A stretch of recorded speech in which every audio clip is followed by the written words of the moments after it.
If tonight, something weighs upon your room, if tonight there is something in your room that you cannot see, but that you can feel, if the air seems heavier than it should, if the darkness carries a weight that goes beyond the simple absence of light, if there is a pressure in your chest without explanation, no medical cause, no logical reason, and yet it is there, as real as a stone resting against your sternum, I want you to know that you are not losing your mind. You are not exaggerating. You are not imagining things. Something in you, something deeper than your reason and older than your fear, is perceiving what your mind cannot name. And that perception, that formless unease, that feeling that your space is not quite clean, that your night is not quite safe, that something needs to be moved before you can finally rest, that feeling has a remedy. And the remedy has a name. His name is Benedict of Nursia. I am not going to ask anything of you just yet. I am not going to ask you to recite a prayer you do not know, or recall words in Latin you never learned. All I ask is that you breathe. Breathe in, slowly and deeply, as though your chest were an empty cathedral that needs to be filled with clean air. And breathe out, slowly, as though with that breath you were gently pushing outward everything that does not belong here. Breathe in peace. Breathe out weight. Breathe in light. Breathe out shadow. Once more, slowly, without hurry, as though time itself had paused, just for you, just for this moment, just for this single breath. Welcome to Saints for Sleep, a peaceful refuge for your night. If this voice brings you comfort tonight, if these stories have become part of your nights, consider subscribing to Saints for Sleep, so that every evening a new story of faith and hope will be waiting for you. It costs nothing, and it means everything. Now, let us begin. Settle in. Let your body grow heavier against the bed. Let your shoulders drop. Let your hands uncurl. There is nowhere else you need to be. There is nothing else you need to do. The night is long and the story is waiting, and all you have to do is listen. Tonight we are going to meet a man who lived more than 15 centuries ago, and yet whose presence remains so real, so alive, so powerful, that his name is spoken every day in thousands of homes around the world as a shield against the dark. A man who was born in a small mountain town in the heart of Italy, who fled the noise of Rome when he was barely more than a boy, who lived alone in a cave for 3 years learning to fight battles that are not fought with swords but with prayers, and who afterward built monasteries that became beacons of light in a Europe sinking into chaos. A man who shattered poisoned cups with the sign of the cross, who drove away demons with nothing more than the name of Christ, and who, at the moment of his death, asked to be held upright so that he could leave this world the way he had lived in it, standing, steady, eyes lifted toward heaven. Saint Benedict of Nursia, the patriarch of Western monasticism, the patron saint of Europe, the saint of the medal that millions of people wear around their necks as an invisible armor, the shield of peace. Imagine, if you can, that at this very moment someone is knocking softly at the door of your room. Not a loud knock, a quiet one, respectful and gentle. The knock of someone who knows you are awake, but does not want to startle you. You open the door, and there, on the threshold, stands an older man. His face is lined with the kind of wrinkles that speak of decades of prayer, of sun, of wind, of long vigils in the dark. His eyes are deep but luminous, like 2 embers that still glow after a long night beside the fire. He wears a black habit that falls to his feet, gathered at the waist by a simple leather belt. In one hand, he carries a worn and well-loved book, its pages yellowed, its corners rounded from a lifetime of being opened and closed. In the other hand, raised to the level of his chest, he holds a small cross. Not a cross of gold or silver, a cross of wood, plain and unadorned, and yet it emits a gentle luminosity, as though the wood itself were alive, as though the light of the Christ who died on a cross, just like it, was still radiating from it, 15 centuries on. The man says nothing at first. He simply looks at you, and in that gaze, there is something your soul recognizes before your mind does. Authority. Not the authority of one who commands, but the authority of one who has prevailed. The authority of one who has looked darkness in the face and did not flinch. The authority of one who knows from his own experience that evil is real and that the power of God is infinitely greater. And then, in a voice that is at once firm and tender, like the sound of a monastery bell announcing the dawn, he says a single word: Pax. Peace. That is what he carries with him. That is what he has come to leave in your room tonight. He has not come to frighten you with stories of demons, nor to fill your mind with fears you do not need. He has come to do precisely what he did throughout his entire life: displace the darkness with light, replace chaos with order, exchange fear for faith. He has come to stand beside your bed, like a sentinel keeping watch while you sleep, his cross raised and his prayer unceasing, so that tonight, at last, you can close your eyes knowing that you are protected. This is his story, and tonight, his story becomes your shield. A young man who fled the noise of the world. To understand Saint Benedict, you must first understand the world into which he was born. The year is 480, and the place is a small mountain town called Nursia, the Nursia of today, nestled in the region of Umbria, in the green heart of Italy. It is a place of narrow valleys and gentle hills, of olive groves that shimmer silver when the wind moves through their leaves, of wheat fields that turn to gold in summer, of clear streams tumbling down from the mountains and singing softly among the stones. Nursia is a place of quiet, sheltered from the noise of the great cities by peaks that serve as natural walls against the world outside. But the world outside, in the year 480, is a frightening place. The Western Roman Empire has fallen just 4 years before, in 476, when the last emperor, a young man named Romulus Augustulus, was deposed by a barbarian chieftain named Odoacer.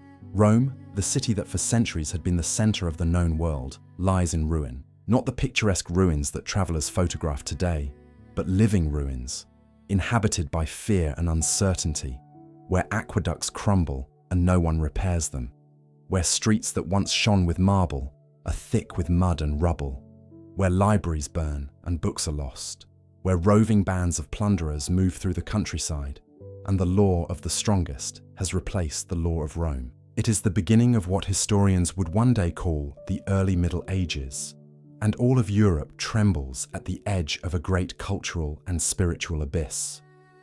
Into that world, Benedict is born. His family is noble, part of the old Roman aristocracy of the provinces. His father is named Eutropius, his mother Abundantia. He has a twin sister, Scholastica, who will be his spiritual companion for his entire life, and who will also reach the heights of holiness. From his earliest years, Benedict shows a different kind of sensitivity. There is something in him that does not fit the mold of the young noblemen of his era. While other boys play at being soldiers and dream of the glories of a fallen empire, Benedict seeks silence. He slips away into the forests that surround Nursia. He watches the sky for hours at a time. He asks questions about God that leave the village priests without answers. When he is around 12 years old, his family sends him to Rome to study rhetoric and law, as is fitting for a young man of his station. It is the established path: study in Rome, learn the art of words, make a name in public life, carry the family lineage forward. But Rome is not what Benedict expected, or perhaps it is exactly what he expected, and for precisely that reason, he cannot bear it. The city is a swirl of corruption and excess, a shallowness dressed up as sophistication. His fellow students live in license. His teachers speak empty words that do not nourish the soul. There is noise everywhere, a noise that is not merely physical but spiritual, the noise of a world that has lost its center, that turns without an axis, that moves without direction. And one night, in that loud and chaotic Rome, Benedict makes a decision that will change the history of the Western world. He leaves, not with an elaborate plan, not with a clear destination, not with a map or provisions for a long journey. He simply decides that he cannot continue living in a world that is suffocating his soul. He needs silence. He needs clean air. He needs God. And God does not seem to dwell in the clamor of Rome. He takes with him his old nurse, Cyrilla, a woman who has cared for him since he was an infant and who refuses to let him go alone. Together they walk east into the mountains, away from the noise, searching for something that neither of them can quite name yet, but that both of them need, with the urgency of a drowning person reaching for air. They come to a small settlement called Enfide, the Aphil of today, about 40 miles from Rome.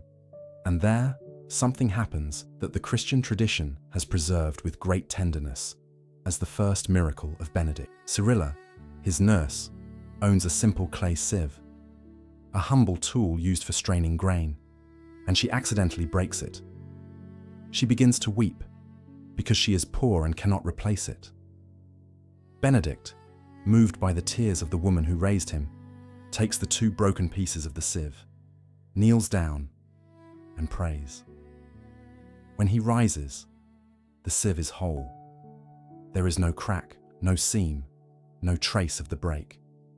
Prayer has healed it. It is a small miracle, domestic, almost modest, compared to the great wonders that will come later. But there is something deeply revealing in it. The first miracle of Benedict is not a grand display of power. It is an act of tenderness.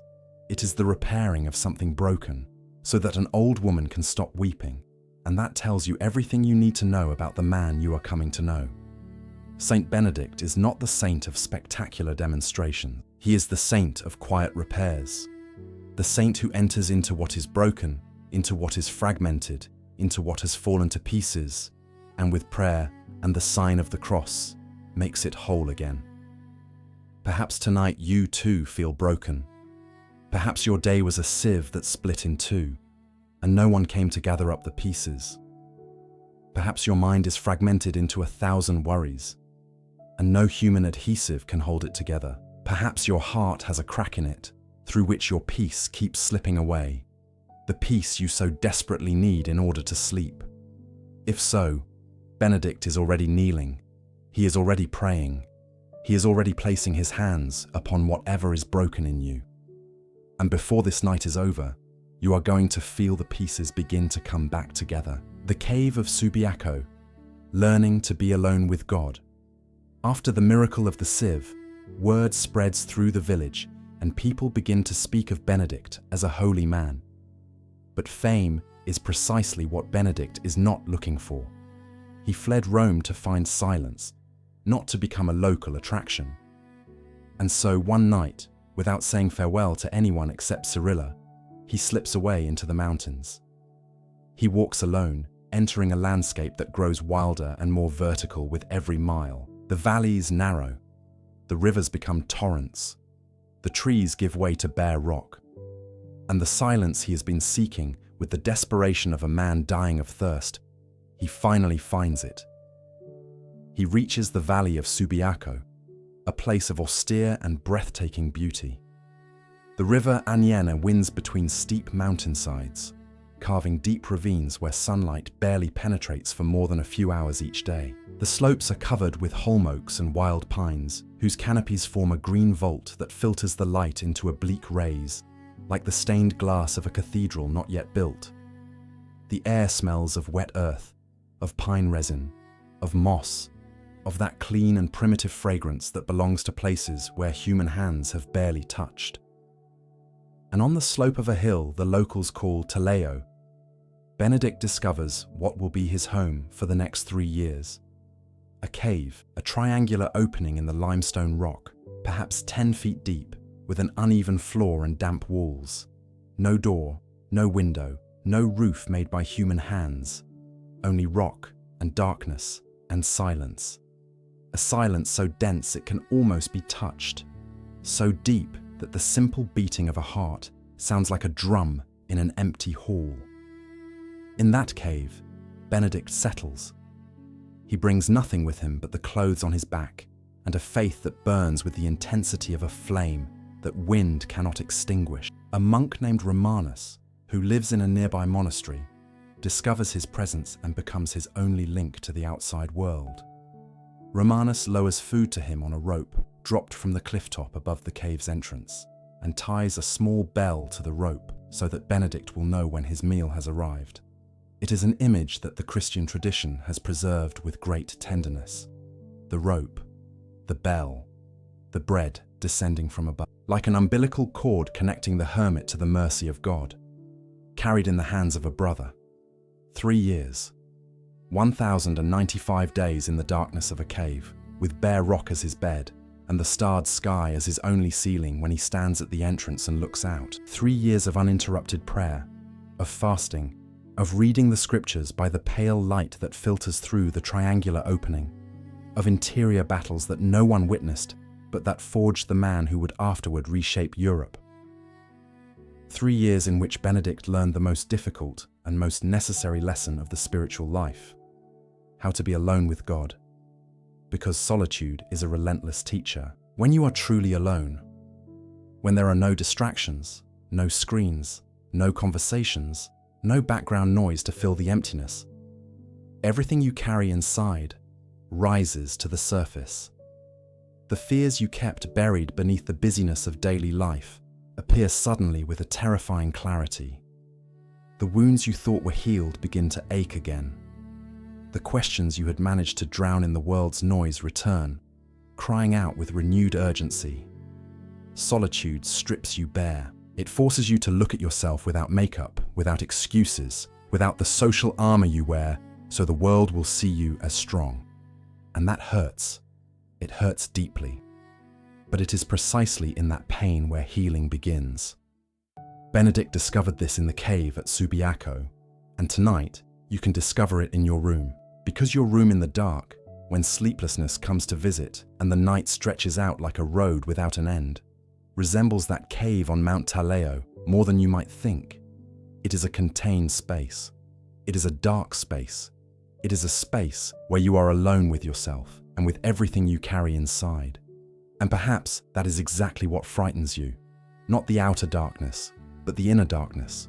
Not the silence of the room, but the noise of your mind. Not the solitude of the body, but the solitude of the soul.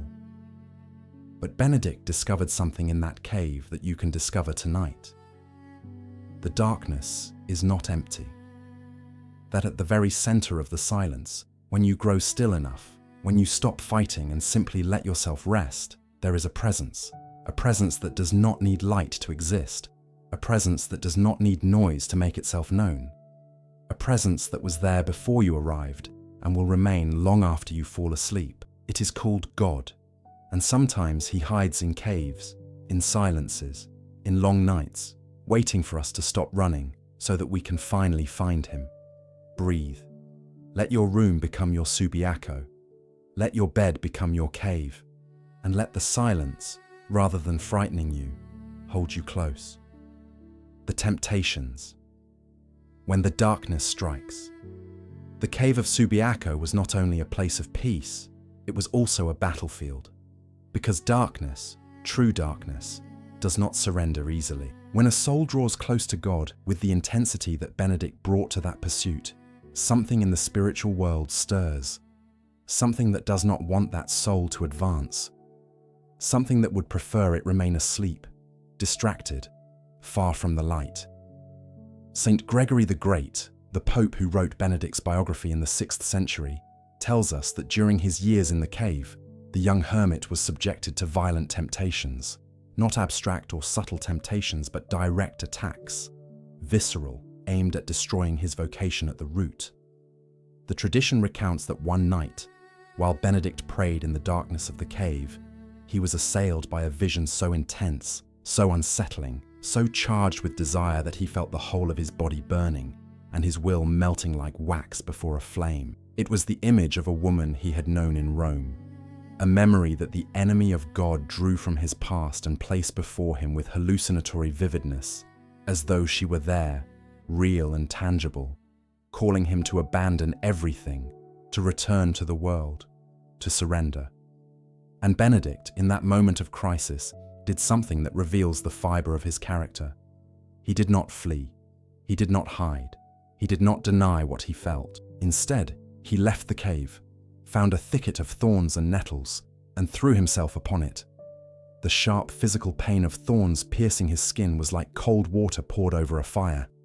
And then, standing, bleeding, his body covered in cuts and scratches, he raised his right hand and traced the sign of the cross upon the air. And the temptation dissolved.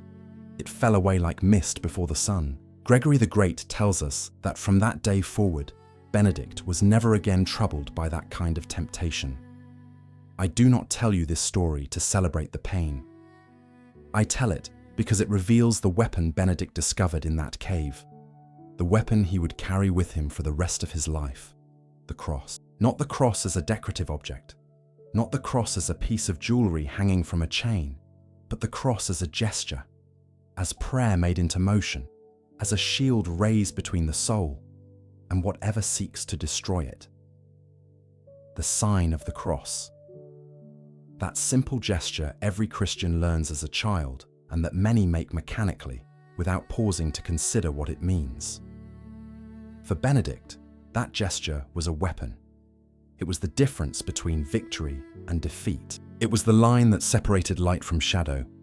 And tonight, that same gesture is available to you. If you feel something pressing upon your room, if there is a heaviness without visible cause, if the night feels darker than it should, if your thoughts have become intrusive and repetitive, like a song someone has set on endless repeat inside your mind, if you feel afraid without knowing of what, if an anguish tightens in your chest and will not yield to logic or medicine or distraction, try what Benedict tried in the cave. Raise your hand, even if you are lying down, even if you are exhausted, even if it feels strange, and trace, slowly and deliberately, the sign of the cross over your body. From your forehead down to your chest, from one shoulder to the other. And as you do, say quietly within yourself, or in the softest of whispers if you are able, in the name of the Father, and of the Son, and of the Holy Spirit. That is all. Nothing more is needed. No complicated words. No elaborate ritual. The sign of the cross is the shortest and most powerful prayer that exists. And if it was enough for Benedict in the cave at Subiaco, it is enough for you in your room tonight. Perhaps you too have felt those nighttime temptations. Not necessarily the kind that tormented Benedict, but temptations shaped to fit your life.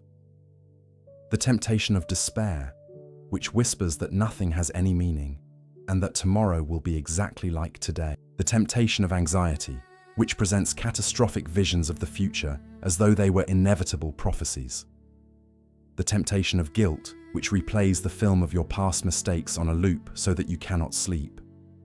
The temptation of resentment, which keeps you awake at night, turning over what someone did to you and rehearsing what you should have said. These are real temptations, real attacks, and they deserve a real response.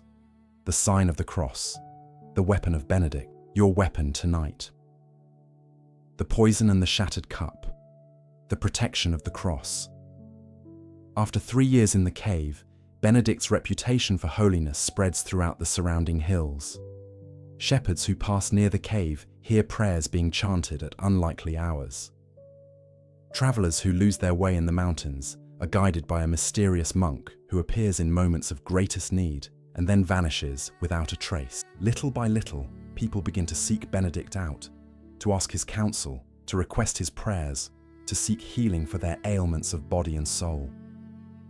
And the monks of a nearby monastery called Vicovaro, who have been left without an abbot, send a delegation to the cave to beg him to become their leader. Benedict hesitates. He knows his own nature. He is a man of silence, not of governance, a hermit, not an administrator, and something in his spirit warns him that these monks are not ready for the discipline he considers necessary.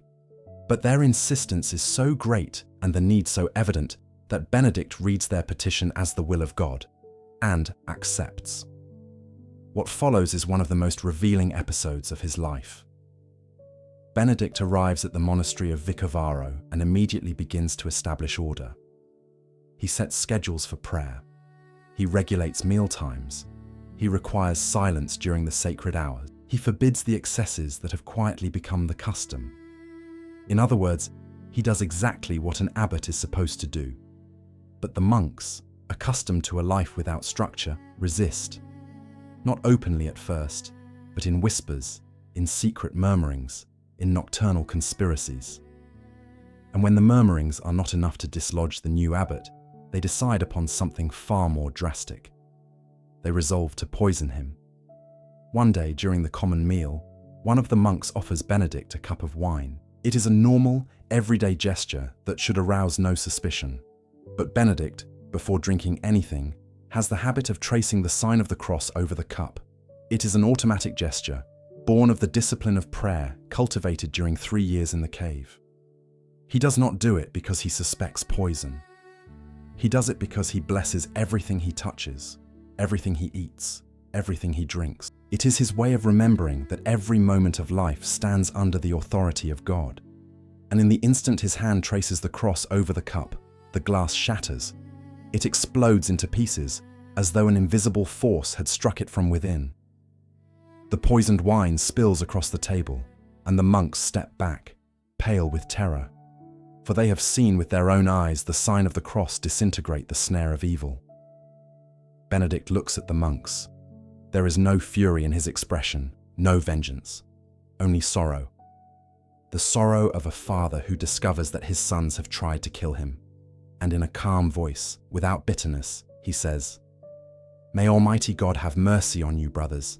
Did I not tell you that my ways and yours could not be reconciled?" And he leaves. He returns to his cave. He returns to his silence. He returns to the place where the sign of the cross is sufficient.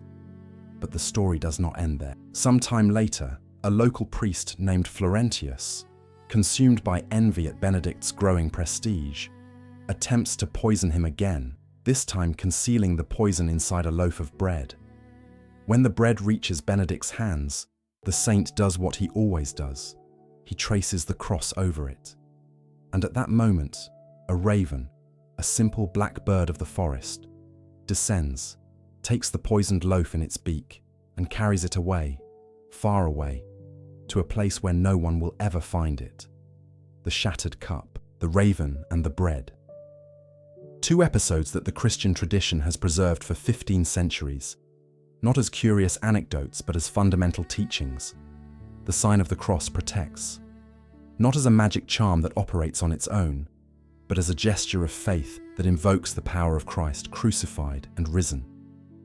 Every time you trace the cross over your body, over your food, over your bed, over the door of your home, you are doing what Benedict did before that poisoned cup. You are saying, without words, that you trust the power of God to be greater than any poison, any trap, any darkness that attempts to infiltrate your life.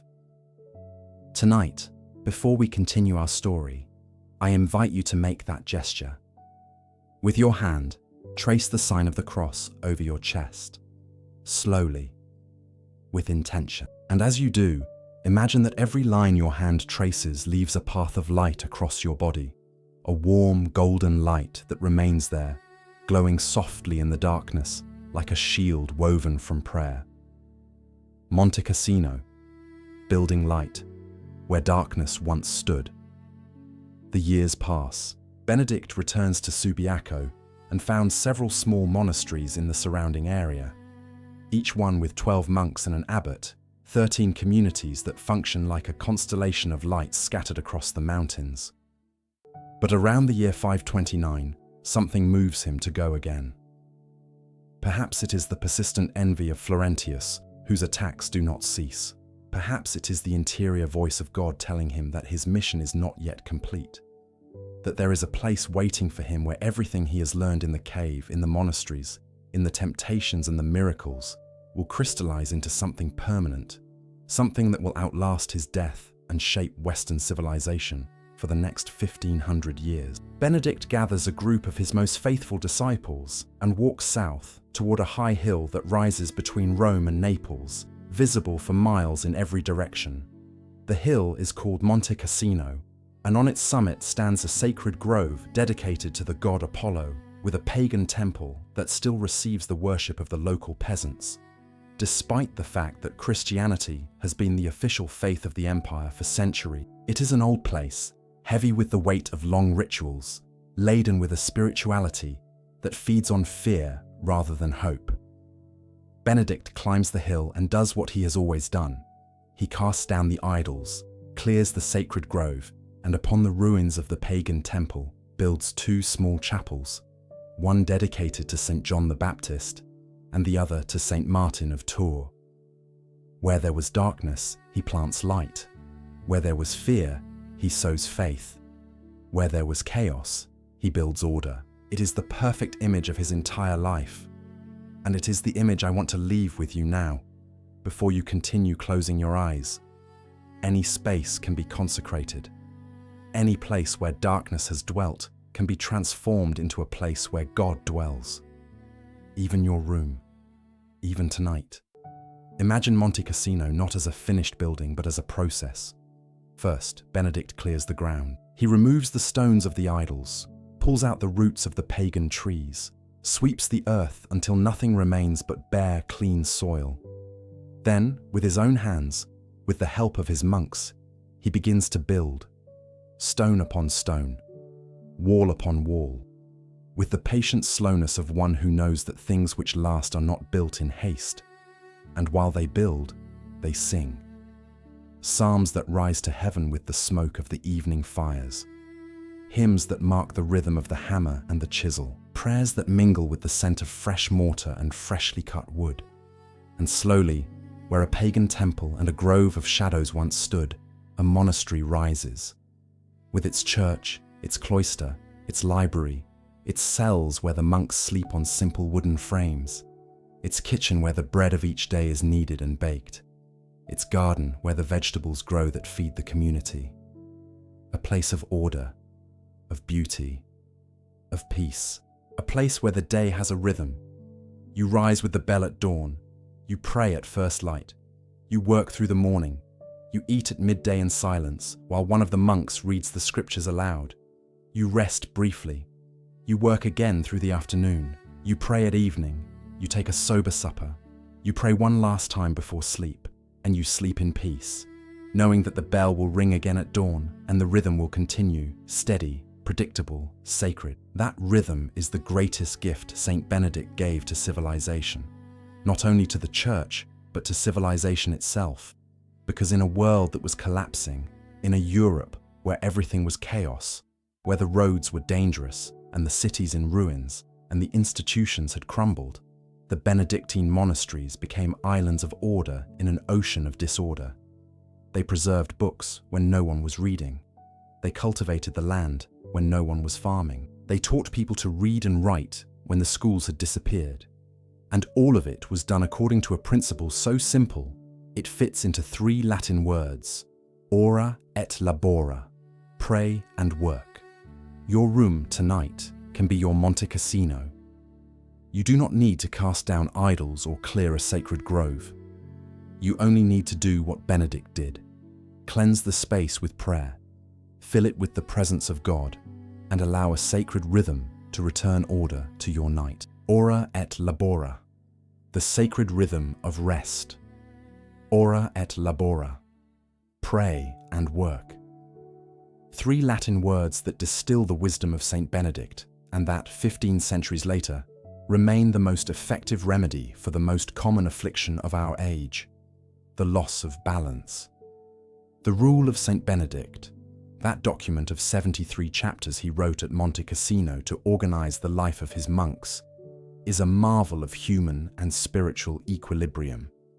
Benedict was not a fanatic of extreme asceticism. He did not demand that his monks fast until they fainted, or spend entire nights standing in prayer until they collapsed from exhaustion.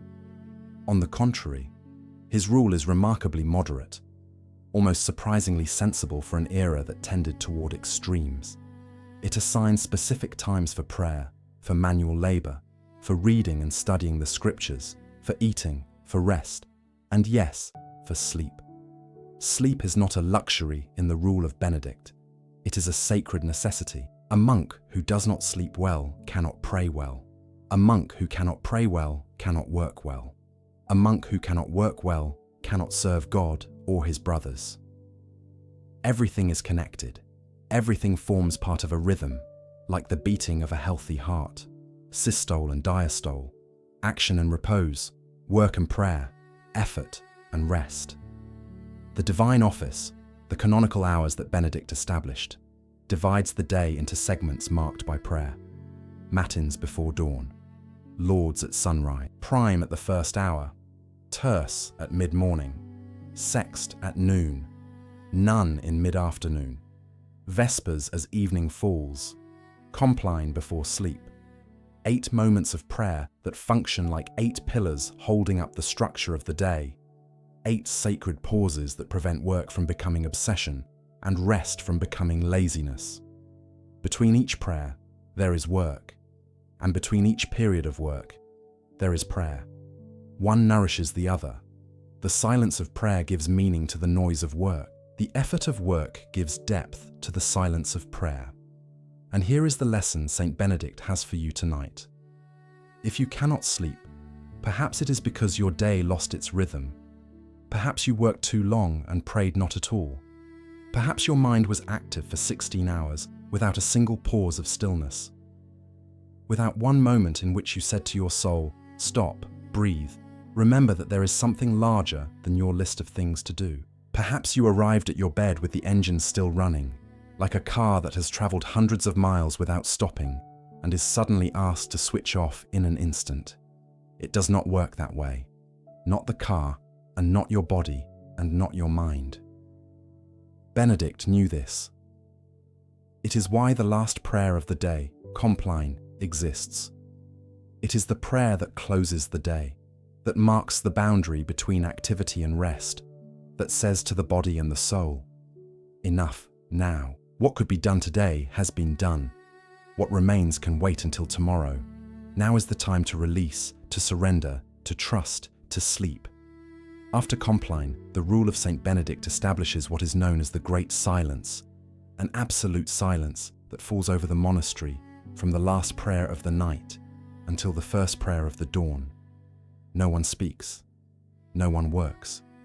No one moves without need. The entire monastery becomes a single resting body, like a darkened church where the only presence is the flame of the tabernacle that never goes out. Tonight, wherever you are, you can enter your own great silence. You do not need to live in a monastery. You do not need to be a monk or a nun. You only need to do what Benedict taught, draw a boundary. Say to your day, this far and no further. Say to your mind, no more, not tonight. Say to your worries, I place you in the hands of God until morning. And then, in the quiet that follows that decision, allow your body to do what it was made to do at this hour. Rest, ora et labora, pray and work. But implicit in those 3 words, honored by Benedict with the same devotion he gave to prayer and labor, is a third and equally sacred practice, rest. Because rest is not the negation of work, nor the interruption of prayer. It is the completion of both. It is the fruit of a day well lived. It is the gift God gives to those who trust Him enough to release control and close their eyes. You have worked enough today. You have carried enough. Whatever remains unfinished will still be there in the morning, and you will meet it then, rested, renewed, with clearer eyes and a quieter heart. But that is tomorrow. Tonight belongs to compline. Tonight belongs to the great silence. Tonight belongs to the rhythm that Benedict gave the world as his most enduring gift. The understanding that stopping is not failure, that stillness is not weakness, that sleep is not the absence of faith, but one of its most trusting expressions. The nightly act of placing yourself, without resistance, in the hands of a God who never sleeps. Breathe. Let the rhythm slow. The day has had its prayers and its labors. Now comes its rest. Now comes yours. The medal, a shield that fits in the palm of your hand.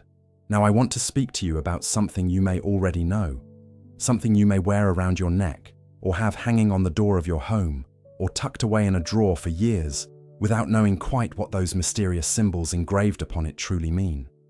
The medal of Saint Benedict, one of the oldest, most widespread, and most powerful sacramentals in the Catholic Church, a small object, no larger than a coin, that has traveled the world for centuries in pockets and on chains, and threaded through rosary beads and embedded in the foundations of homes, as a portable shield against the dark. The history of the medal has its roots in the life of Benedict himself, in the very episodes we have just travelled through together: the shattered cup, the poisoned bread, the temptations overcome by the sign of the cross. But the medal as a physical object has its own story, a fascinating story wrapped in mystery. It was in the 17th century, in the region of Bavaria in Germany, that a group of women accused of witchcraft confessed during a legal proceeding that they had never been able to exert any malign influence over the Benedictine monastery of Metten. When asked why, they replied that the monastery was protected by the sign of the cross. Intrigued, the monks of Metten examined the walls of their monastery and discovered, painted in several places, ancient crosses surrounded by mysterious letters, whose meaning no one could remember. The key was finally found in a 14th century manuscript preserved in the monastery's library, an image of Saint Benedict holding a cross with Latin inscriptions that corresponded exactly to the enigmatic letters on the walls. From that moment, the medal was formally established, widely distributed, and officially approved by Pope Benedict XV in the year 1742. Not as an amulet, not as a magical object, not as a superstition, but as a sacramental, a sacred sign that, unlike the sacraments, does not act of itself, but rather disposes the believer to receive the grace of God and the intercession of the saints. The medal has no power of its own. Its power comes from the faith of the one who carries it, from the prayer it represents, and above all, from the Christ whose cross stands at its center. Let me describe the medal to you so that you can hold it in your imagination as you listen. On the front, the obverse, stands the figure of Saint Benedict. He is upright in his monastic habit. In his right hand, he holds a cross, raised to the level of his chest, like a soldier lifting his sword. In his left hand, he holds an open book, the Holy Rule, the book that organized the life of thousands of monasteries and that still guides monks and nuns on 5 continents today. To his right, on the ground, lies a shattered cup, the memory of the poisoned wine that the sign of the cross destroyed. To his left, a raven holds a piece of bread in its beak, the memory of the poisoned loaf the bird carried far away. And around the figure, on the older medals, one can read in Latin, "May your presence protect us in the hour of our death." On the reverse, the back of the medal, stands the cross of Saint Benedict, and this is the most powerful part of the medal, the part that contains the prayers of protection we are going to meditate upon together tonight. In the 4 angles of the cross, the letters C, S, P, B, Crux Sancti Patris Benedicti, the cross of the Holy Father Benedict. On the vertical arm of the cross, C, S, S, M, L, Crux, Sacra Sit, Mihi Lux, may the Holy Cross be my light. On the horizontal arm, N, D, S, M, D, non Draco, Sit, Mihi Dux, may the dragon not be my guide. And around the cross, forming a circle, the letters of the great prayer of exorcism, V, R, S, Vad Retro Satana, get behind me, Satan. N, S, M, V, Nunquam suade mihi vana, never urge me toward vanity. S, M, Q, L, sunt mala quae libas, what you offer me is evil. I, V, B, ipse venena bibas, drink your own poison. And at the very top of the cross, crowning everything, a single word of 3 letters, Pax, peace, peace. Everything begins and everything ends with that word. The whole of Benedict's life, every battle, every prayer, every chapter of the rule, every stone of Monte Cassino is gathered up into those 3 letters that shine at the top of the medal like a star above a sheltering roof. Peace. It is what Benedict sought when he fled Rome. It is what he found in the cave at Subiaco. It is what he built at Monte Cassino. And it is what he is offering you tonight. The prayers of the shield, praying with the medal. Now we are going to do something sacred together. We are going to take each of the prayers engraved on the medal of Saint Benedict and pray them slowly. The way one unsheathes a sword of light, word by word. The way one lights candles in a darkened room, one by one, until the darkness has nowhere left to hide. You do not need to have the medal in your hand for this to work. The medal is a support, a physical reminder of a spiritual reality. But the spiritual reality exists with the medal or without it. The prayers we are about to pray hold their power not in the metal on which they are engraved, but in the Christ they invoke. So if you have a medal of Saint Benedict, hold it if you wish. If you do not have one, it does not matter. Your heart is enough. Your faith is enough. Your voice, even if it is only a whisper, even if it is only a thought forming quietly in the dark, is enough. Let us begin. Crux Sancti Patris Benedicti. The cross of the Holy Father Benedict. With these first words we are invoking the spiritual presence of Saint Benedict and the cross that was his weapon, his shield, his inseparable companion from the cave at Subiaco to his death at Monte Cassino. Imagine that cross, the same simple wooden cross we saw in his hands when we imagined him at the door of your room at the beginning of this night.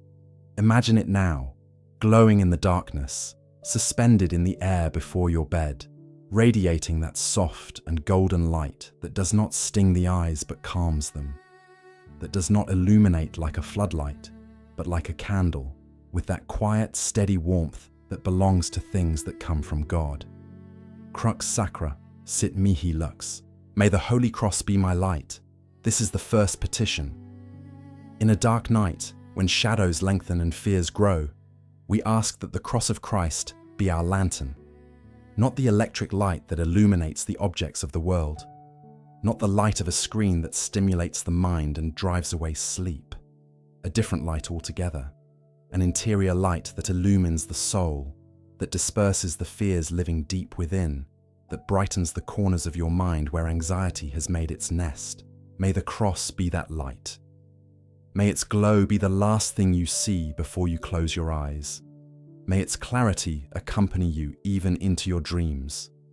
Non Draco sit mihi dux. May the dragon not be my guide. Here the prayer becomes direct and clear without softening. We are declaring that we will not follow the voice of the enemy, that we will not be guided by fear, which is his preferred language, that we will not obey despair, which is his favorite counsel, that we will not walk the paths he proposes, the path of bitterness, of destructive self-pity, of hatred toward ourselves or toward others. No, my guide is not the dragon. My guide is the Lamb. My guide is Christ, and I follow him, even when the road is dark, even when I cannot see what lies ahead, even when my feet stumble and my eyes cannot find the horizon. Vade retro Satana. Get behind me, Satan. 3 words that ring like 3 blows of a hammer upon an iron shield. This is not a cry of fear, it is a declaration of authority.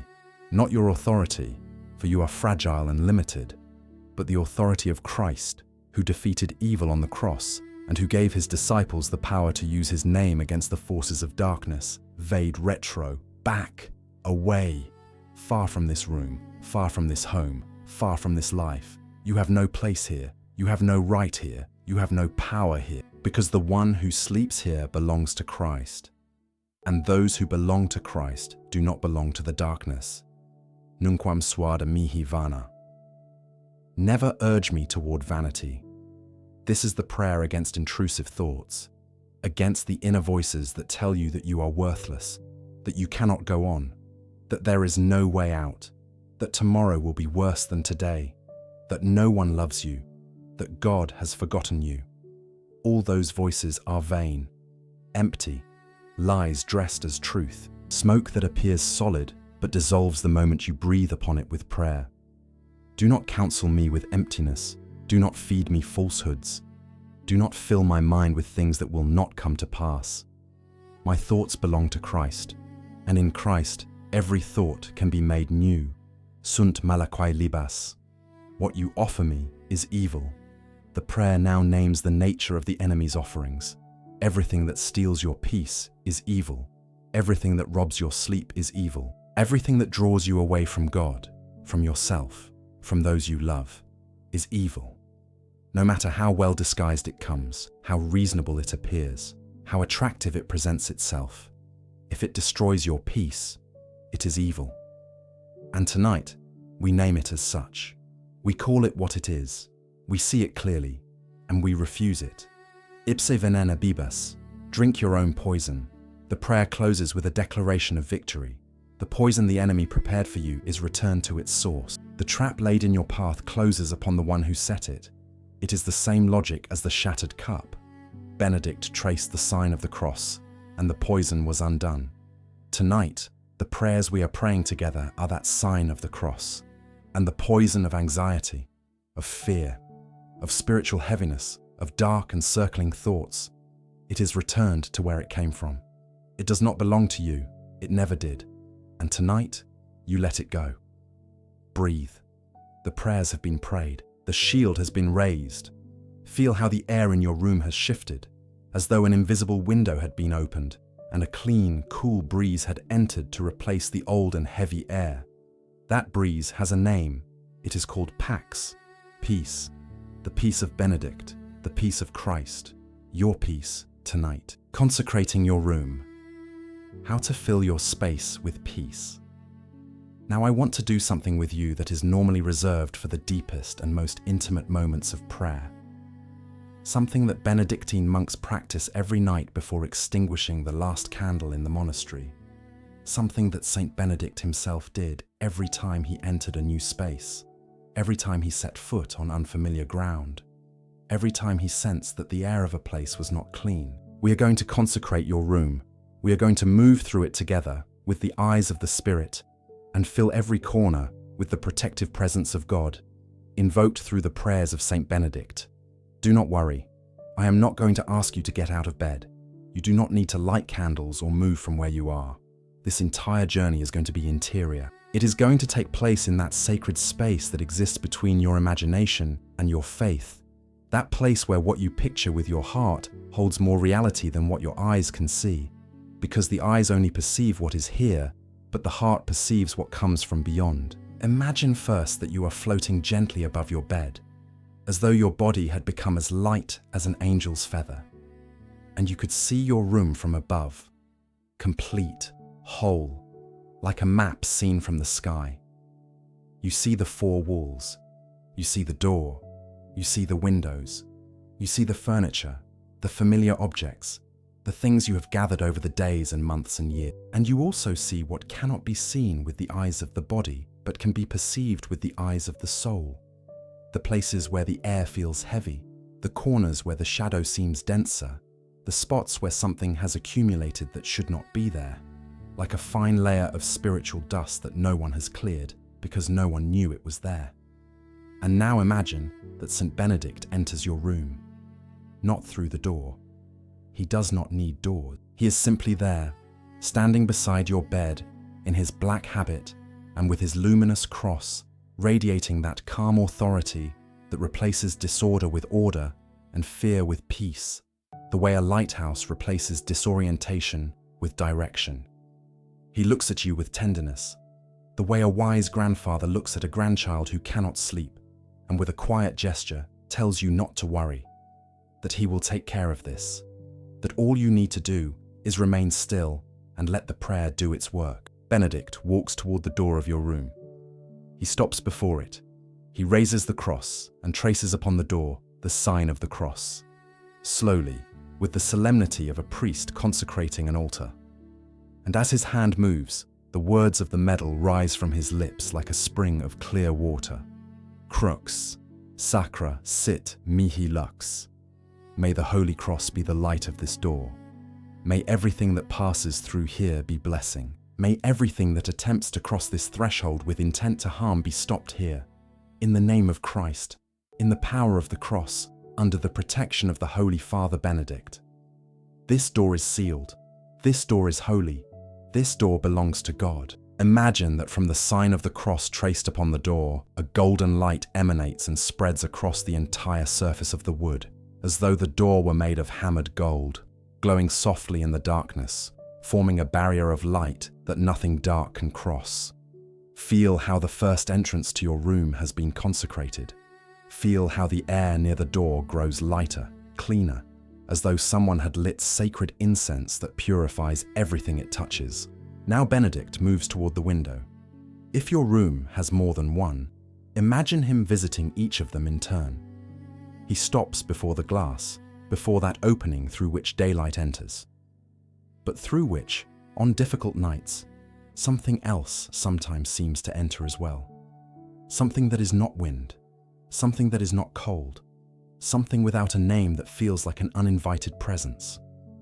Benedict raises the cross over the window and prays once more. Non Draco, sit mihi dux. May the dragon not be the guide of what enters through this window. May only the breath of God come through, the wind of the Holy Spirit, the freshness of grace. May everything else be turned back, returned, expelled, in the name of Jesus Christ, Lord of heaven and earth, Lord of what is seen and what is unseen, Lord of this room and of the one who sleeps within it. The golden light spreads now over the window, covering the glass like a luminous curtain that lets the air pass through but filters out everything that is not of God. Feel that protection. Feel how every opening in your room is being sealed, not to imprison you, but to protect you, the way a letter is sealed with warm wax so that no one can open it except the one for whom it was written. Benedict now moves along the walls. He touches each wall with the open palm of his free hand, the hand that does not hold the cross, and at each touch he murmurs a blessing that transforms the plaster, the brick, the stone into a living spiritual rampart. Imagine each wall of your room absorbing that prayer the way a dry sponge absorbs water, and from within the walls a gentle golden light beginning to glow, as though your room were wrapped in a cocoon of light, as though the walls themselves had become living shields that filter out the darkness and allow only peace to pass. Vade retro satana, murmurs Benedict as he touches the first wall. Away from this place. Nunquam suade mihi vana, he says, as he blesses the second. Let no vanity counsel the one who sleeps here. Sunt mala quae libas, he pronounces at the third. All that is evil, I refuse. Ipse venena bibas, he declares at the fourth. Your poison is your own. It has no claim here. All four walls are glowing now. All four directions are sealed. Your room has become what Monte Cassino was for the monks of Benedict. A consecrated space. A refuge where the rhythm of God replaces the chaos of the world. A place where the word pax is not merely letters engraved on a medal, but a reality you can feel in the air, in the walls, in the pillow beneath your head, in every inch of this space that now belongs, completely and irrevocably, to Christ. And finally, Benedict arrives at your bed. He stops at its edge. He looks at you, and with a gentleness that contrasts with the quiet firmness of everything he has just done, he extends the cross over your resting body and traces one last sign of the cross. This time, not over an object or a wall, but over you, over your forehead, to protect your thoughts, over your eyes, to protect your dreams, over your mouth, to protect your words, even the ones you speak in sleep, over your chest, to protect your heart, that fragile and precious center where your fears and your hopes dwell together, where your wounds and your joys share the same space, where your capacity to love and your need to be loved are held in the same quiet breath. And as he traces the cross over you, he prays the full prayer, all of it, together, like a river that has finally found the sea. Crux sancti patris benedicti. Crux sacra sit mihi lux. Non draco sit mihi dux. Vade retro satana, nunquam suade mihi vana. Sunt mala quae libas, ipse venena bibas. The cross of the Holy Father Benedict. May the Holy Cross be my light. May the dragon not be my guide. Get behind me, Satan. Never urge me toward vanity. What you offer me is evil. Drink your own poison. Feel those words fall upon you like a shower of luminous petal. Feel how each syllable clears away a layer of heaviness. the way you clean the dust from an old mirror and suddenly see your own reflection with a clarity you had almost forgotten. The pressure you felt in your chest begins to dissolve. The air of your room is no longer dense but light. The darkness is no longer threatening but protective, like the darkness of an embrace, like the darkness of a cradle, like the darkness of the womb where you were formed in secret by the hands of God. Your room has been consecrated. Your bed has been blessed. Your body has been covered with the prayer of the shield. And Saint Benedict, his cross still glowing softly in the shadows, remains standing beside your bed. He is not leaving. He will not leave all night. He is a sentinel who does not tire, a guardian who does not grow weary, a monk who has spent eternity in prayer and who tonight directs that eternal prayer toward a single person. You. Rest in that image. Rest in that peace. Your space is clean. Your space is safe. Your space is holy. And you can rest within it the way a child rests in a cradle that his father built with his own hands, without fear, without doubt, without questions. Only trust, only peace, only sleep. Breathe. More slowly now, more deeply. The shield is in place. The watch has been set. Benedict keeps vigil, Christ protects, and you rest. The death of Benedict, standing, facing heaven. The years pass at Monte Cassino, the way seasons pass in a well-tended orchard, with a constant rhythm of sowing and harvest, of winter and spring, of silence and song. The monks who came with Benedict from Subiaco have grown old alongside him. Those who were young when the first stone of the monastery was laid now have silver in their hair and lines around their eyes. But they also carry something they did not have when they arrived, a peace that does not depend on circumstances, a serenity that does not waver with the storms of the world outside, a deep interior certainty that life has meaning because each day has its prayer and each prayer has its God. Benedict has spent nearly 2 decades at Monte Cassino. He has written the rule. He has formed generations of monks. He has received kings and beggars with the same hospitality, because in his monastery, the guest is welcomed as Christ himself. He has faced temptations, poisonings, and attacks both spiritual and political, and from each he has emerged steadier, more serene, more deeply anchored in the cross that is his center and his shield. He has watched the monastery grow from a handful of stones placed upon the ruins of a pagan temple into a flourishing and ordered community, a place where each hour has its purpose and each purpose has its hour. But Benedict's body, the body that slept on the bare rock of Subiaco for 3 years, that climbed the hill of Monte Cassino carrying stones with its own hands, that knelt thousands of times on the cold stone floor of the chapel before dawn, that body is approaching the end of its endurance. We do not know precisely what illness came to him in his final days. Saint Gregory the Great, who wrote his biography based on the testimony of 4 of Benedict's own disciples, gives us no medical details. He only tells us that Benedict knew his death was drawing near and that he received it the way he had received everything in life, with order, with faith, with the serenity of one who knows that dying is not the end of the road, but a change of season. 6 days before his death, Benedict asked that his tomb be opened. It was not a morbid act. It was an act of preparation, of order, born of the same methodical spirit that had organized every aspect of monastic life.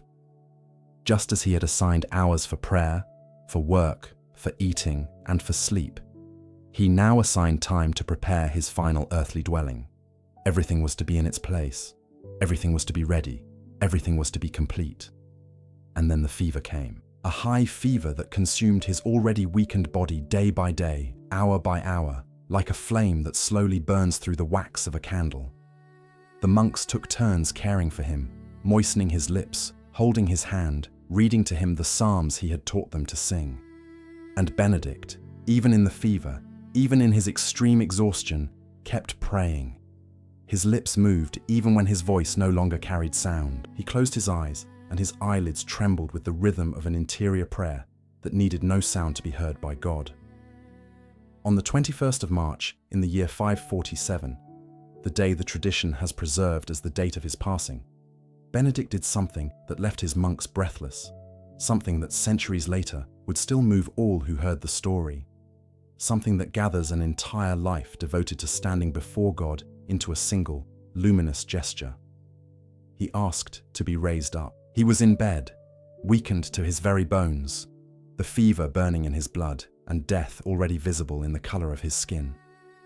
And yet he asked to be raised, to be held upright, to be brought into the corridor of the monastery, before the chapel where he had prayed every dawn for nearly 20 years.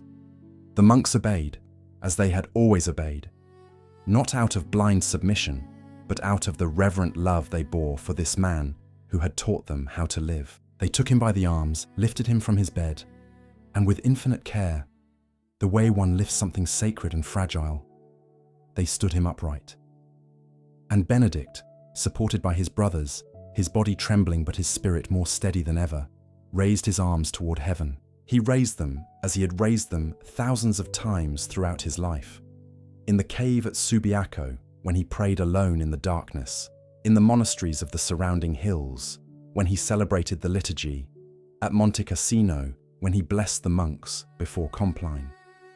He raised them as a tree raises its branches toward the sun, as a child raises his arms toward his father to be lifted up, as a priest raises his hands during the consecration.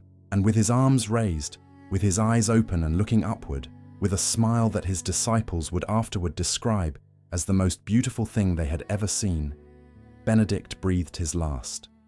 He died praying. He died standing. He died looking at heaven.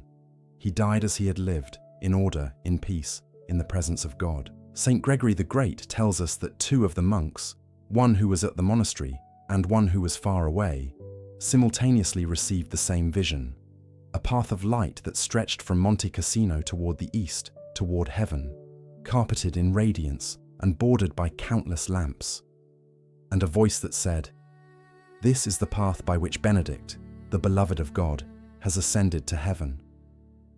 It was as though his death were not a departure, but an ascent, a graduation, as though his entire life had been the preparation for that moment, and that moment had been the doorway into the true life, the life that has no Compline, because it has no night, the life where ora et labora becomes pure prayer, pure contemplation, pure joy in the infinite presence of God. They buried him in the oratory of St. John the Baptist at Monte Cassino, in the very spot where he had laid the first stone of the monastery. And beside him, not long afterward, was buried his sister Scholastica, the companion of his entire life, the one who had been born with him and who now shared with him not only the tomb, but the glory. Gregory tells us that just a few days before Benedict's death, the two had shared their final meeting. They had supper together, speaking of God as they had always done. And when the hour came to part, Scholastica asked him to stay one more night. Benedict refused. The rule did not permit him to sleep outside the monastery. And then Scholastica, with the quiet authority of a love stronger than any rule, bowed her head upon the table and prayed.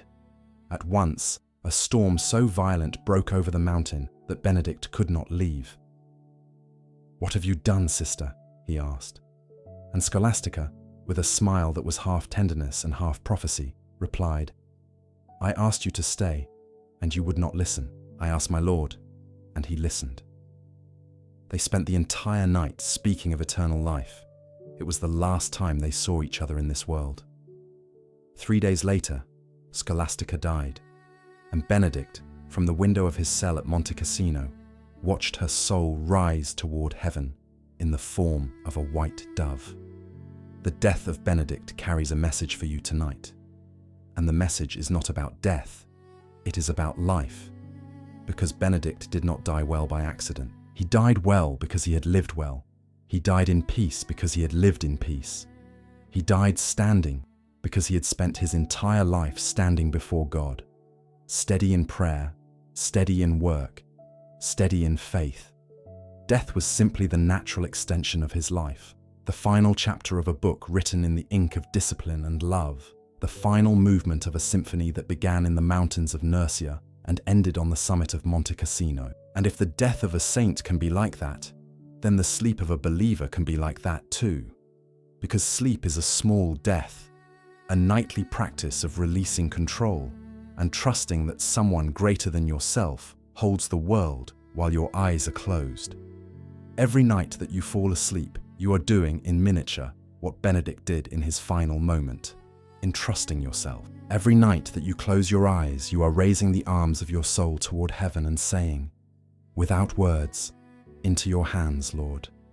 Into your hands my sleep, my rest, my life. And if tonight one of the reasons you cannot sleep is that you are missing someone who is no longer here, if there is a name you speak into the darkness where no one can hear you, the name of a father, a mother, a brother, a child, a friend who has already crossed to the other side. Remember what the monks saw on the night Benedict died. A path of light reaching from the earth all the way to heaven. That path was not made for Benedict alone. It is made for all who die in God, and the person you are missing, if they lived in faith, is on that path. They did not disappear. They did not get lost. They simply went ahead. And one day, not tonight, but one day, that same path of light will open. And at the end of it, you will find everything you loved and believed you had lost, whole, radiant, waiting with open arms, in a house where no one suffers from sleeplessness, because no one needs to sleep, because peace is no longer a rest from weariness, but a permanent state of being. But that is for later. Much later. Tonight, the path of light that Benedict walked does not lead you to heaven. It leads you to sleep, which is heaven's antechamber. Tonight, the example of Benedict does not ask you to die.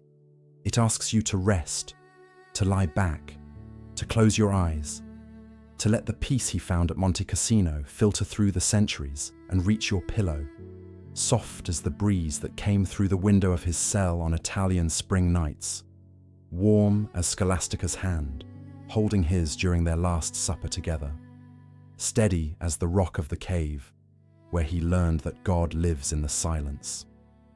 Benedict is standing. He is always standing. Even now, 15 centuries after his death, he stands. He stands in eternity. He stands in prayer. He stands beside your bed with his cross raised and his gaze steady, and his heart full of that peace which surpasses all understanding. And while he stands, you can lie down. While he keeps watch, you can close your eyes. While he prays, you can sleep. Sleep beneath the shield. Saint Benedict watches over you. We have walked a long road tonight, you and I. We have traveled a great distance together without moving an inch from where you lie. And that is one of the quiet miracles of a story told in the dark, in a soft voice, at the hour when the world has finally stopped demanding things of you. We began in your room, in the heaviness you felt when you first closed your eyes, and found that sleep would not come easily tonight. And from there we traveled far.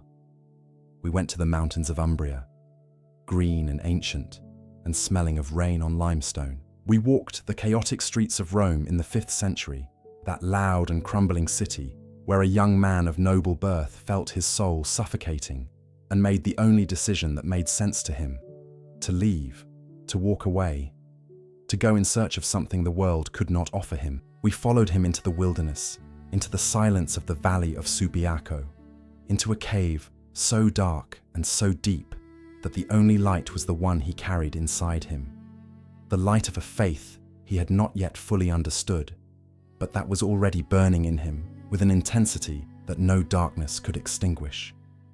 We sat with him in that cave for 3 years.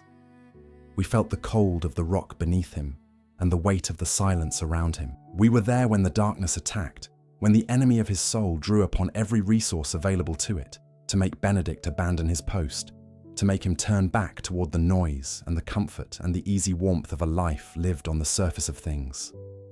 And we were there when he won, when he raised his hand in the darkness and traced the sign of the cross upon the air, and the temptation dissolved like smoke in wind, leaving behind nothing but the clean and steady silence of a soul that had stood its ground.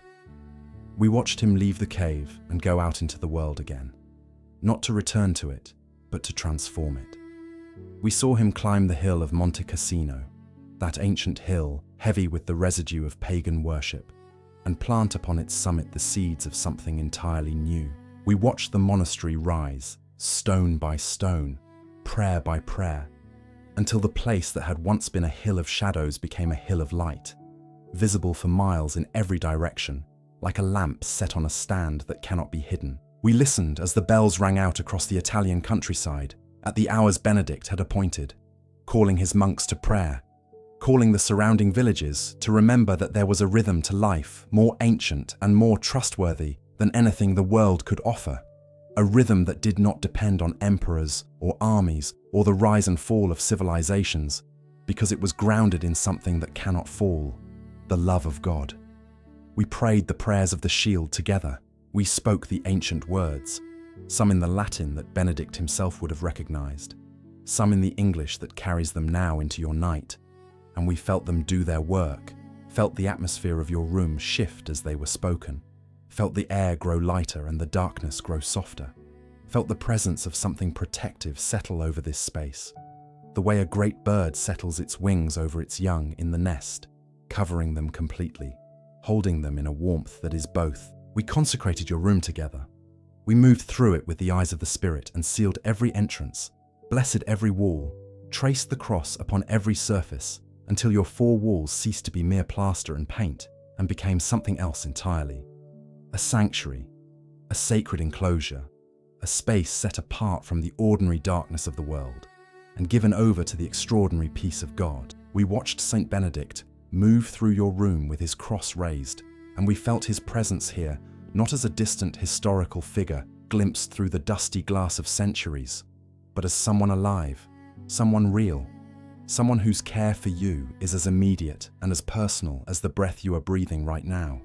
And we accompanied him to his death. We stood in the corridor of Monte Cassino on the 21st of March in the year 547, and we watched a man who had nothing left of his body's strength ask to be raised upright, asked to be held standing, asked to face his final moment the way he had faced every moment of his life, erect before God, arms open, eyes lifted toward the light he was about to enter. We saw the smile his disciples could never afterward describe without tears. We heard, in our imagination, in the deep listening place within us where stories become real, the sound of his last breath leaving his body.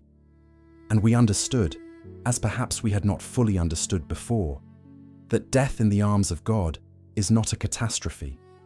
It is a completion.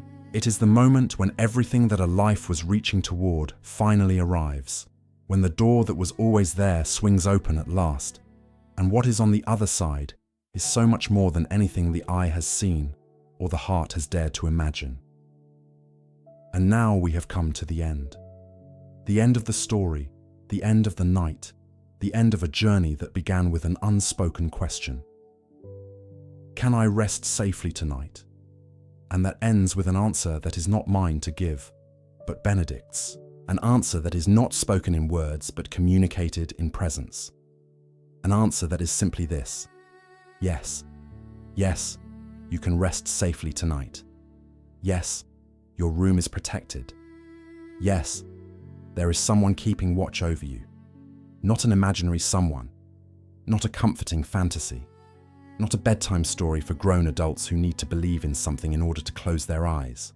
A real someone, a saint who lived and suffered and prayed and prevailed, who died standing, with his arms raised and his eyes open, and his face turned not toward death, but toward the eternal life that waited for him on the other side, and who, from that eternity, from that unceasing presence before the throne of God, continues doing what he did throughout his entire life, interceding, asking, protecting, raising the cross against everything that threatens the children of God. Saint Benedict of Nursia, your sentinel tonight. But I want to stay here with you a little longer before the night fully takes you. I want to speak to you about what it means to be watched over. Because perhaps you have not felt watched over in a long time. Perhaps the experience of being truly seen, not evaluated, not judged, not assessed for what you can produce or provide or perform, but simply seen, simply known, simply held in someone's attention without any demand attached to that attention. Perhaps that experience has become so rare in your life that you have almost forgotten what it feels like. Perhaps you have grown so accustomed to being alone in the night that the very idea of a guardian at your bedside feels like something from a childhood you can barely remember. A childhood when someone would check on you in the dark, when a hand would rest briefly on your forehead, when a voice would say softly that everything was all right, and you would believe it completely because the one saying it was large enough and safe enough to make it true. I want you to know that that is not only a childhood memory. That is a permanent reality. The guardian has never left. The hand has never been withdrawn. The voice has never stopped speaking, even when you stopped being able to hear it through the noise of everything else. God has been watching over you every night of your life. Every restless night, every night of grief, every night of fear, every night when you lay in the dark and felt utterly alone and utterly unseen. He was there, he is here now. And tonight, he has sent one of his great saints to make that presence more tangible, more particular, more personal to this specific night and this specific room and this specific heart. Saint Benedict did not become a guardian of the night by accident. He earned that designation through 15 centuries of faithful intercession, through the testimony of countless men and women across every continent and every era who called upon his name in moments of darkness and experienced the protection he offered. Travelers who wore his medal and were turned back from roads that would have led them to disaster. Families who placed his cross above their doorways and found that their homes became spaces of unusual. Monks and nuns in enclosed monasteries who prayed his office through the night and discovered that the darkness, rather than being a place of threat, was a place of profound encounter with God. And ordinary people, people just like you, lying in the dark in the middle of an ordinary night, carrying the weight of an ordinary life, who closed their eyes and whispered his name and felt, inexplicably and undeniably, that something in the room had changed. You are part of that great company tonight. You are not alone in this darkness, and you have never been alone in any darkness. You are surrounded, if you could see it, with eyes unclouded by exhaustion and fear, by a communion of saints so vast and so luminous that your room, small as it is barely large enough to contain the love that has been directed toward you from heaven throughout this single night. Benedict is here, yes, but he is not here alone. Behind him, in the company of the blessed, stand all those who have prayed for you without knowing your name, all those anonymous servants of God who offered up their own suffering and their own prayer for all those in darkness tonight, and whose intercession reaches you now like light arriving from a star so distant that the star itself may have changed form before the light completes its journey, and yet the light arrives. It always arrives. Imagine now a scene that I want to paint for you very slowly, with all the care and all the tenderness this hour deserves. Imagine that your room is completely dark, not the darkness of threat or of emptiness, but the darkness of depth, the same darkness that existed before the first word of creation was spoken, the darkness that is not the absence of God, but the fullness of his hiddenness, the darkness of the womb, the darkness of the seed underground, the darkness that precedes every dawn that has ever broken over this world. A darkness that is alive, a darkness that is waiting, a darkness that knows something you do not yet know about what is coming when your eyes open again. And in that darkness, there is light.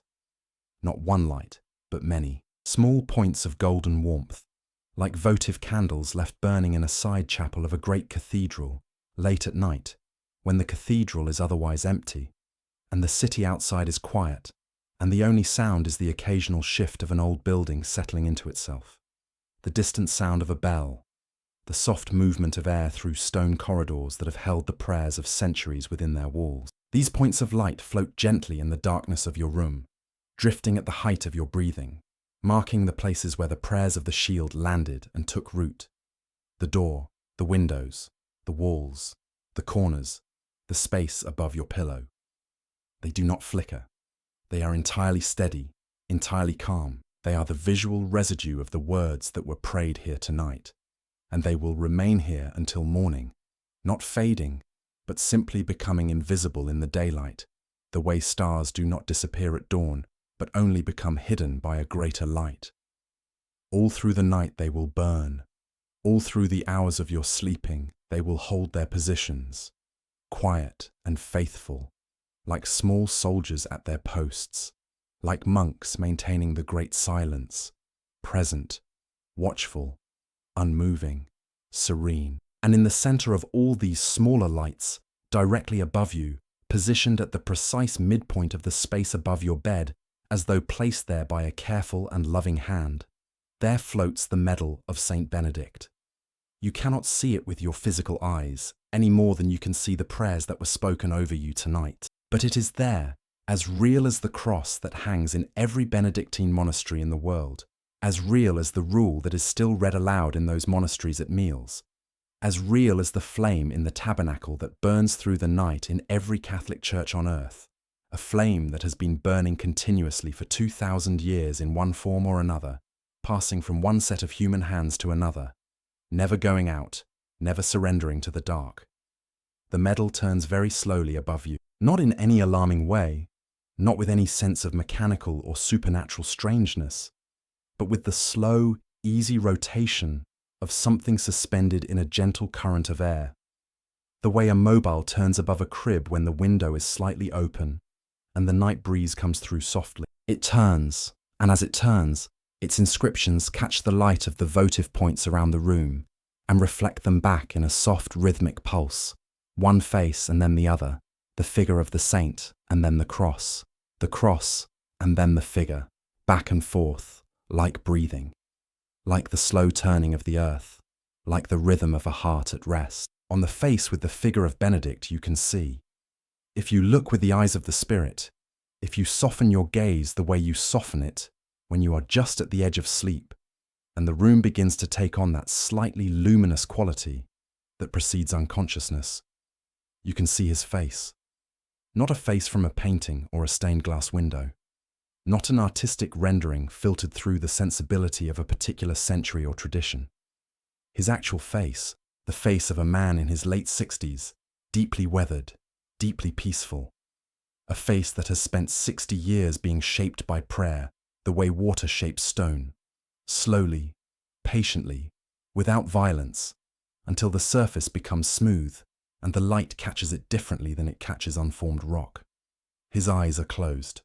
He is praying. His lips move with the silent repetition of words that have become so habitual, so deeply embedded in the tissue of his being, that they continue even now, in eternity, the way a heartbeat continues, not as an act of will, but as an expression of nature.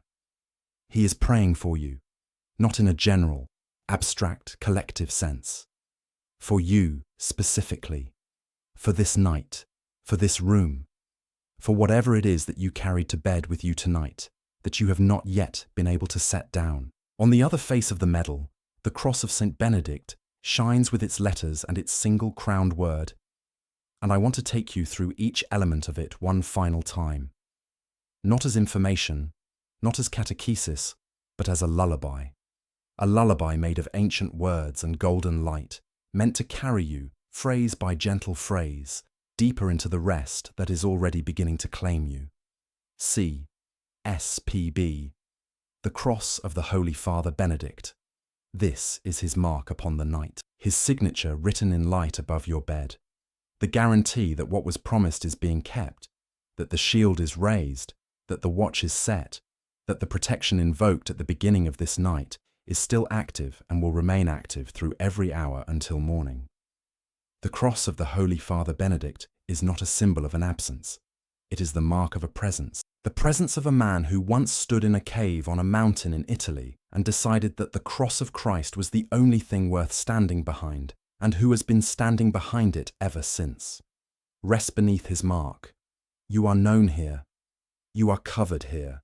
You belong here. CSSML. May the Holy Cross be my light. This is the prayer for the darkness. For your darkness specifically, the particular shade of darkness that visits you in the deep hours of the night when sleep will not come, and the mind circles and the heart aches with a weight it cannot name. May the cross be your light. Not a light that blinds or demands or interrogates. A light that accompanies. A light that says, I am here in the dark with you. I have always been here. You have never been navigating this alone. The light of the cross does not eliminate the darkness. It inhabits it. It moves through it with you, step by quiet step, until the darkness itself becomes habitable, becomes livable, becomes, as it was for Benedict in his cave, the very place where God is found. Let that light fill your closed eyelids now. Let it seep through the darkness behind your eyes like dawn seeping through a curtain that is not yet drawn back, warm, unhurried, certain, already there. N-D-S-M-D. May the dragon not be my guide. This is the prayer of direction, the prayer that orients you, even in sleep, toward the one true north of your soul. You have been guided tonight by the story of a man who knew how to find his way in the dark, who knew that the dragon, that ancient name for the force that opposes the light, that whispers its counsel in the language of fear and despair and self-contempt, is not a guide worth following. Who discovered, in the cave and in the temptations and in the long years of prayer, that there is another voice, a voice that does not demand or accuse or threaten, a voice that calls by name, a voice that says, come, rest, you are mine. There is nothing here that can harm you. The dragon has no authority in this place. The cross is between you and everything that would destroy you, and I am between you and the cross, and you are between me and the world, and that is the right order of things, and in that order there is peace. Let that order settle over you now. Let it arrange itself around your sleeping body, like the blankets you pull up when the night grows cold. The dragon is not your guide. Christ is your guide, and Christ is leading you even now toward the deep waters of true rest. V-R-S-N-S-M-V-S-M-Q-L-I-V-B. Get behind me, Satan. Never urge me toward vanity. What you offer is evil. Drink your own poison. These are the words of the exorcism, and I want you to hear them tonight not as dramatic declarations, but as simple, quiet acts of housekeeping. The way you might before leaving a room for the night. Close the windows, check the locks, turn off the lights. These words close the windows of your mind against intrusion. They check the locks of your heart against the thoughts that have no right to enter. They turn off the lights of anxiety and leave only the single, small, sufficient flame of trust. They are not shouted. They are not performed. They are stated calmly, from the position of one who knows they have a right to say them, because they do, because you do, because everyone who belongs to Christ has been given the authority to say to every voice that is not his, you have no place here. You have no claim on me tonight. I am spoken for. I am covered. I am guarded. And I am going to sleep. The exorcism of the medal is not a dramatic confrontation. It is a gentle but final closing of the door. The door is closed. The night is clean. The room is safe. P-A-X. Peace. Peace. Peace. 3 letters above the cross. 3 letters above everything. 3 letters that are not the conclusion of the prayer but its origin, not where the prayer ends up but where it came from. The spring from which everything else flows. The ground note beneath every other note in the long, slow chord of this night. Peace is not a feeling. You may not feel peaceful. Your body may still be carrying the tension of a long day in the tightness of your shoulders, in the shallow rhythm of your breath, in the way your hands grip the blanket or the edge of the pillow, even in the dark. Peace is not a feeling. It is a reality that exists beneath and behind and beneath the feelings, the way the bedrock exists beneath the soil, invisible, immovable, available to support everything that grows above it, regardless of whether the weather is pleasant or harsh. Peace is the bedrock. It was laid down by the resurrection of Christ and has not shifted since. It will not shift tonight because you are anxious. It will not shift tomorrow because you are uncertain. It will not shift when the things you fear come to pass, or when they don't, or when the circumstances of your life look nothing like what you hoped they would look like by now. Pax is already here. It was here before you came to this room.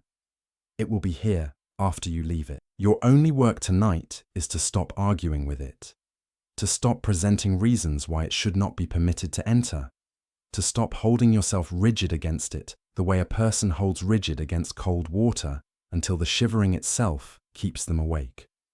Let it in. Open the fist of your chest. Unclench the grip of your mind. Allow the peace of Christ, ancient and patient and entirely unimpressed by everything that felt so urgent today, to do what it has been waiting all night to do. Settle into your bones. Settle into your breath. Settle into the space behind your eyes where the last resistant thoughts are still circling, growing slower now, growing quieter, beginning to understand that the night has won, that the body has won, that sleep has won, that rest is not a defeat, but the most intelligent surrender you will make all day. Saint Benedict is standing beside your bed. He has been standing there since the first word of this night's story was spoken, and he will be standing there when the last word fades into the silence that precedes sleep. He does not need to sit. He does not need to rest. In eternity, the posture of prayer is not exhausting. It is sustaining. He stands the way a candle stands, upright, still, giving light without being consumed, burning with a flame that the air only feeds and never diminishes. His cross rests in his hand at the height of his chest, positioned between you and whatever darkness might wander near this room tonight. It is not a threatening posture. There is nothing aggressive in it. It is simply the natural position of someone who has been doing this for a very long time, holding the light at the level of the heart, steady and unmoving, trusting that the light itself will do what needs to be done without any additional effort on his part. He learned this in the cave. He learned that the most effective protection is not the loudest or the most dramatic. It is the most faithful. It is the one that stays. That is still there at 2 a.m. That is still there at 4. That is still there in the cold, grey, difficult hour just before dawn, when the night has gone on so long that the idea of morning seems almost abstract, almost unbelievable, and yet the light stays. The cross stays.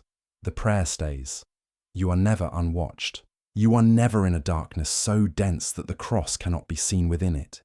You are never so far from the peace of God that the peace of God cannot reach you. These are not comforting phrases offered without conviction.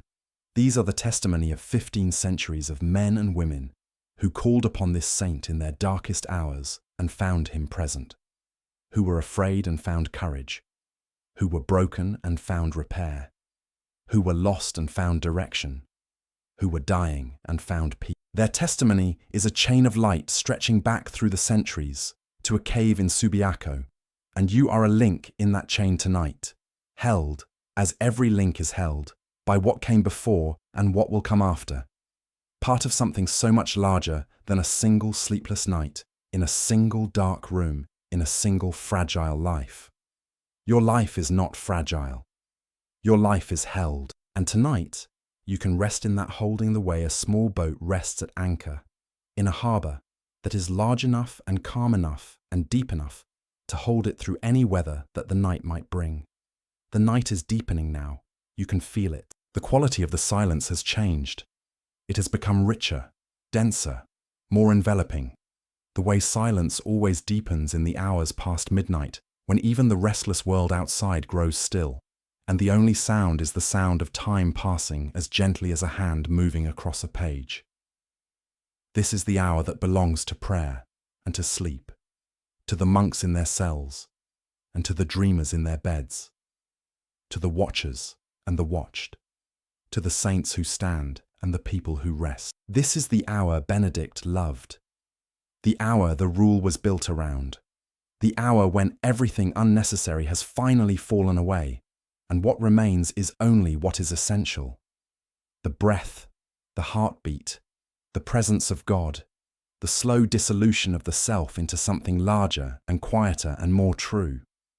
Let yourself dissolve into that.